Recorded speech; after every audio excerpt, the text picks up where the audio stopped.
Hi friends, நாம் இன்றைக்கி பார்க்க போகிறது ஒரு மான்சூன் ஸ்நாக்ஸ்.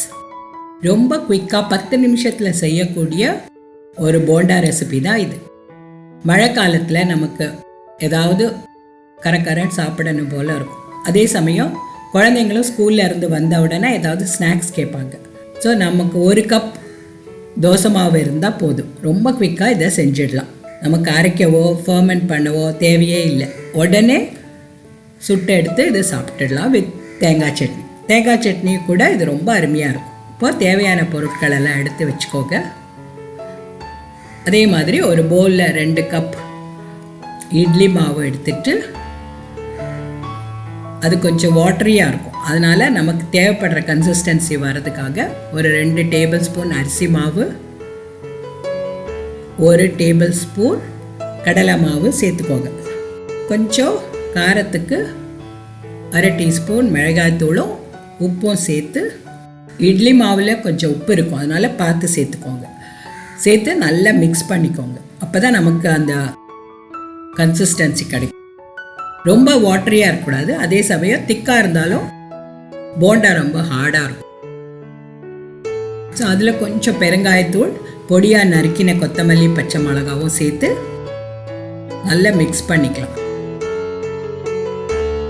ஸோ சேர்த்து இப்படி மிக்ஸ் பண்ணிக்கோங்க. மிக்ஸ் பண்ணிவிட்டு ஒரு 5 நிமிஷம் அதை ஊற வச்சிடலாம். நம்ம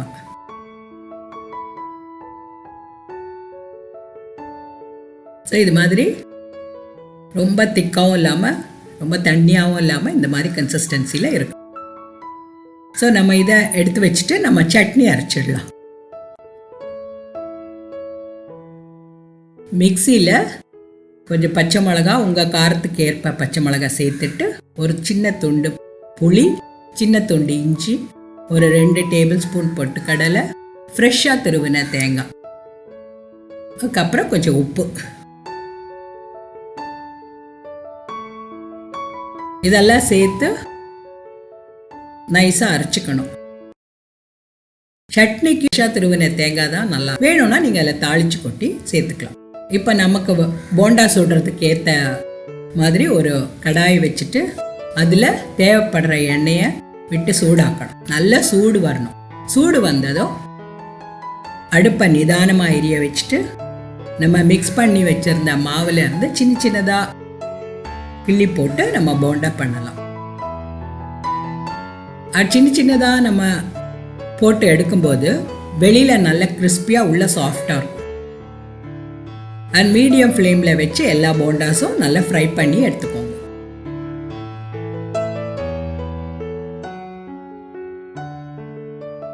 ஒரு 5 மினிட்ஸ் ஆகும் அது நல்லா வெந்து வெளியிலலாம் நல்லா ப்ரௌன், கோல்டன் ப்ரௌன் கிறிஸ்பியாக வருதுக்கு. ஸோ அது மாதிரி கிறிஸ்பியாக வந்ததும் அதை எடுத்து நீங்கள் ஒரு டிஷ்யூ பேப்பரில் எடுத்து வச்சுக்கலாம்.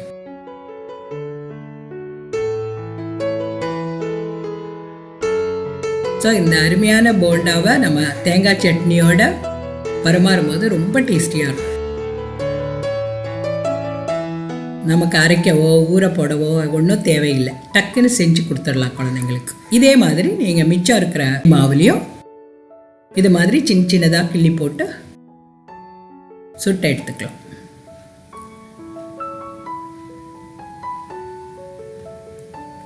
எண்ணெய் எப்போவுமே நல்லா சூடாக இருக்கணும்.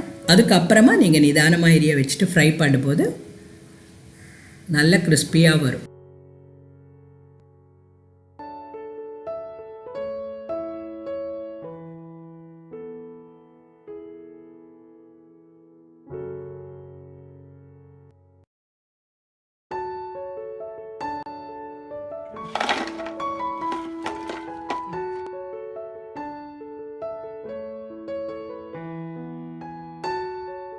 ஸோ இந்த ரெசிபி உங்கள் எல்லாருக்கும் பிடிச்சிருக்கோன்னு நினைக்கிறேன்.